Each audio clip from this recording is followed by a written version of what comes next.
ताज़े पानी वारी वॾे में वॾी ढंढ सड़ी वेंदड़ मंछर जो पानी हिन वक़्तु ज़हरीलो थी चुको आहे, जंहिं सबबि आबी जीवत खां वेंदे ज़रात ऐं माण्हुनि जे रोज़गार खे बि सख़्तु नुक़सानु रसी रहियो आहे। शाहबाज़ पंपिंग स्कीम ऐं बंदि मज़बूत करण समेत मंछर जी बहालीअ लाइ केतिरियूं ई स्कीमूं आयूं, पर हिन वक़्त ताईं ढंढ बहाल नाहे थी सघी। उन सिलसिले में बान सईदाबाद में सिंध यूनाइटेड पार्टी पारां मंछर ढंढ जी बहाली लाइ एहतजाजी रैली कढी मुज़ाहिरो कयो वियो। सियासी समाजी अॻुवाणनि तोड़े ॻोठाणनि जो चवणु आहे त स्कीमूं हुजण बावजूदि मंछर जी बहाली लाइ को बि कमु नाहे कयो वियो, न ई बंदि खे मज़बूत कयो वियो आहे। असां हिनखे ईअं चवंदासूं त हीअ मंछर जी जेका ढंढ आहे इहा एशिया जी वॾे में वॾी ढंढ आहे ऐं हिन में 14 फुट पाणी जी गुंजाइश जी जेको आहे सितह हुई। हिनखे जेका 2012 में ॿोॾ आई, 2010 में उनखे हिननि खे बंदनि खे रेज़ करे 16 फुटनि ते नियो वियो, अंधो वियो। हाणे उन्हनि 16 फुटनि जे पाणीअ जो दबाव जेको आहे हीअ जेके दरवाज़ा आहिनि इहे बर्दाश्त न करे सघंदा। ऐं हींअर जेको मंछर में पाणी बीठो आहे 8 फुट 10 फुट, 10 फुटनि में बि हीअ दरवाज़ा पंहिंजो पाण खे सर्वाइव नथा करे सघनि, पाणीअ खे नथा रोके सघनि, न खुलनि था न बंदि था थियनि। असांजो चवणु आहे त हीअ दरवाज़ा जेको आहे सो बंदि थियनि, सालनि खां वठी ॿिए हिननि जो कमु न थियो आहे, इहो थियणु खपे। ॿी जेका शाहबाज़ स्कीम आहे 72 करोड़ रुपया अॻु में ख़र्चु कयो वियो, हींअर 90 करोड़ रुपया ॿी ख़र्चु कई वई आहे, तक़रीबन 1.5 अरब पौणा 2 अरब रुपया स्कीम ते ख़र्चु कयो वियो आहे, उहो हिन मंछर खे बहालीअ जे लाइ। ऐं इन 1.5 पौणा 2 अरब रुपयनि जी ख़र्च खां पोइ बि हीअ बहाल नथी थिए। असां ही एहतिजाज इहो कयो आहे त शहबाज़ पंपिंग स्कीम खे चालू कराए। नाहिल जेको ऑफिसर हिते वेठो आहे महेश कुमार 10 सालनि खां, या जेके तहलके में अंदरि 10 12 सालनि खां नंढा खां वॾा ऑफिसर वेठा आहिनि, उन्हनि खे चेंज करे ऐं असुल जेके ॾोकड़ आहिनि जंहिं मक़सद जे लाइ ख़र्च कया विया आहिनि उन मक़सद खे चङे नमूने सां बहाल करायो वञे। तमामु ॾुख ऐं अफ़सोस सां चवणो थो पए त मौजूदा वक़्त में CM सिंध बि तहलके सेणो सां तालुक़ु रखे थो ऐं चीफ सेक्रेटरी सिंध बि सेवण तहलके सां तालुक़ु रखे थो। हेॾियुनि वॾियुनि पोस्टुनि ते सिंध जे पोस्टुनि ते इहे 2 माण्हू वेठा आहिनि, उन खां पोइ बि तहलके सेवण जा माण्हू ख़ासि तौर ते बूबक ऐं उन पसगज़ाए जा माण्हू पीअण जे पाणी लाइ परेशान आहिनि। दानस्तरवाह खे पाणी ॾियण जे लाइ अलशहबाज़ पंपिंग स्कीम क़ाइमु कई वई, जंहिं ते दोस्तनि ॿुधायो त कम से कम 1.5 अरब रुपया ख़र्च थी चुको आहे, पर नाअहल ऑफिसर जेके सालनि खां वेठा आहिनि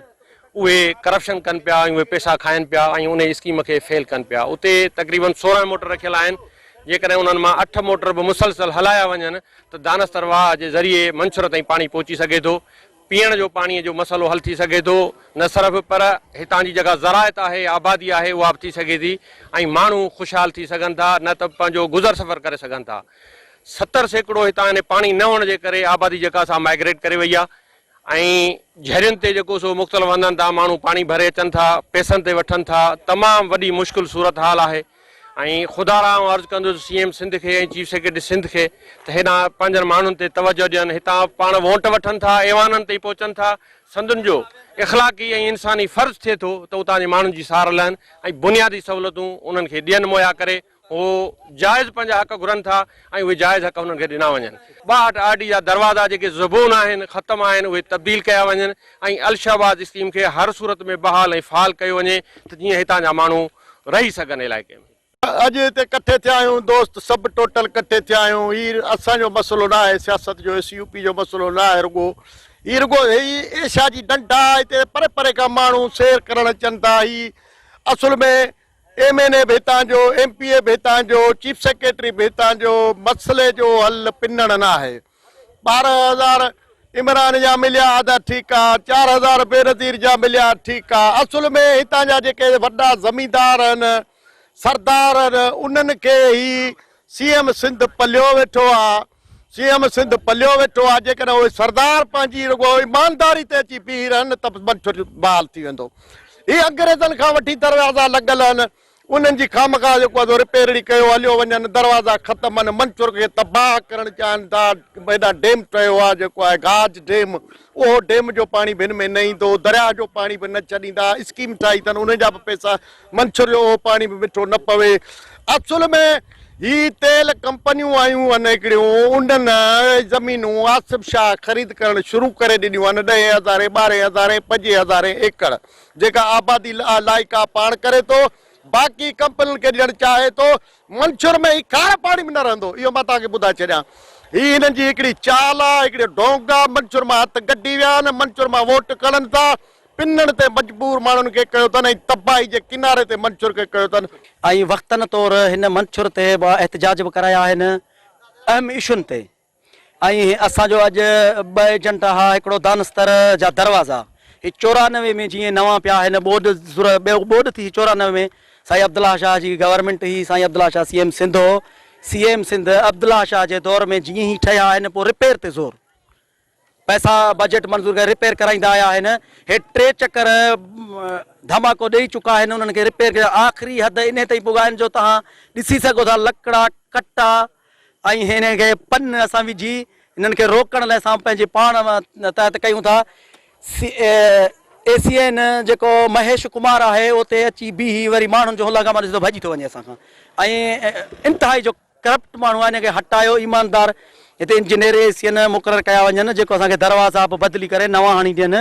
ऐं शहबाज़ स्कीम जो पाणी आहे उनखे फ़हाल करे पुछड़ी ताईं असांखे पाणी ॾिनो वञे असांजी डिमांड आहे त शहबाज़ पंपिंग स्कीम जेका रोलड़े जो शिकार आहे जंहिंखे चालू करायो वियो आहे जंहिंते 1.5 खां 2 अरब रुपया ख़र्च कयो वियो आहे पर उहा नतीजा खे साबित न थी आहे जंहिं मक़सद जे लाइ शहबाज़ पंपिंग स्कीम ते 1.5 खां 2 अरब ख़र्च कयो वियो उहो मक़सदु हासिलु न थी सघियो आहे उन मक़सदु हासिलु करण में वॾे में वॾी रुकावट मौजूदा MC चेयरमैन सैयद आसिफ अली शाह साहिबु आहे छाकाणि उनजी मर्ज़ी न आहे त ग़रीब माण्हुनि ग़रीब आबादगारनि जूं ज़मीनूं आबाद थियनि छो त उहे आबाद जेकॾहिं ज़मीनूं थियूं त पोइ हिन साहब जो हर शइ वई हली असांजी डिमांड आहे त बाबा जेका तव्हां स्कीम चालू कराए उन जे लाइ खोड़ दफ़ा आबादगारनि एहतजाज कया आहिनि उन्हनि आबादगारनि जे एहतजाज जो को बि ख़ातिर ख़्वाह नतीजो न आहे निकितो नतीजा हमेशह सियासी जिदोजहद जे ज़रिए निकिरंदा आहिनि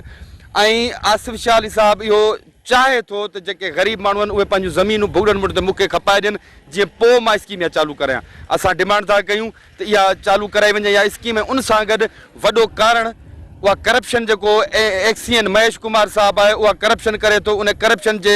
बुनियाद ते इहा स्कीम तॾहिं बि नथी हले पाणी तॾहिं बि जेको पुछड़ी ते नथो पहुचे असांजी डिमांड आहे त महेश कुमार खे इमीडिएटली इन खे जेको फारिग कयो वञे पंहिंजे उहिदे तां नंबर 3 ही जेके दरवाज़ा आहिनि मंशूर ढंढ ते जेके हिते कप ते लॻल आहिनि इहे ख़तमु आहिनि इहे एक्सपायर आहिनि केॾी महिल बि पाणी जो प्रेशर आयो त इहे दरवाज़ा वञी टुटंदा हेठि किरंदा इहो साॻियो इहो जेको ज़हरीलो पाणी आहे इहो मिठे पाणी सां वञी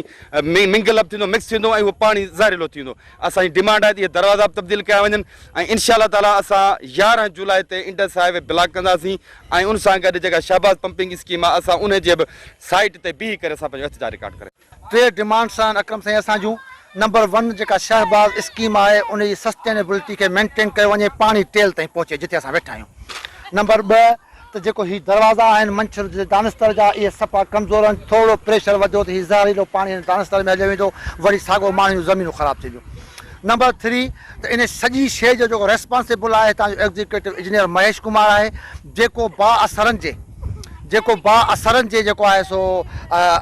चवण में अची करे ऐं करप्शन जे वजह जे करे जेको पाणी हेसि ताईं नथो छॾे 15 मोटर मां सिर्फ़ु 4 मोटर हलाइनि पिया था ऐं उनखे फौरी तौरु रिमूव कयो वञे ज़रूरत इन ॻाल्हि जी आहे त सिंध हुकूमत मंशर बहालीअ लाइ तकड़ा उपाउ वठे जेकॾहिं स्कीमूं आयल आहिनि ऐं उन्हनि ते कमु नथो थिए त उन बाबति बि सख़्ती सां कार्रवाई करे ढंढ जी बहालीअ लाइ